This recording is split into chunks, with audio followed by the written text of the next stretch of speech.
కుటుంబ కలహాల నేపథ్యంలో నలుగురు మహిళలపై స్వయాన మేనల్లుడు గొట్టలితో దాడి చేసిన ఘటన ఏలూరు జిల్లా జంగారెడ్డిగూడెంలో చోటు చేసుకుంది. జంగారెడ్డిగూడెం పట్టణానికి చెందిన కలపాల జీలుగుములమ్మ చుక్కమ్మ కుమార్తెల ధనలక్ష్మి స్థానిక ఎస్సీపేటలో నివాసం ఉంటున్నారు. జీలుగులమ్మకు వరుసకు మేనల్లుడు వివేక్తో పాటు అతని కుటుంబ సభ్యులతో పొలం తగాదాలు ఉన్నాయి.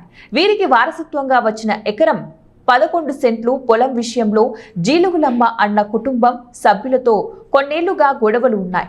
ఇదే విషయమై మంగళవారం రాత్రి ఇరు కుటుంబాల మధ్య గొడవ చెలరేగడంతో వివేక్ ఇంట్లోని గొడ్డలిని తీసుకొని వచ్చి జీలుగులమ్మ చుక్కలమ్మలపై దాడి చేశారు. అడ్డుకున్న ధనలక్ష్మి ఉషారాణిలపై సైతం వివేక్ దాడికి పాల్పడ్డాడు. ఘటనలో జీలుగులమ్మ మృతి చెందగా చుక్కమ్మ చికిత్స పొందుతూ హాస్పిటల్లో మృతి చెందింది. అలాగే ధనలక్ష్మి ఉషారాణిలకు తీవ్ర గాయాలయ్యాయి.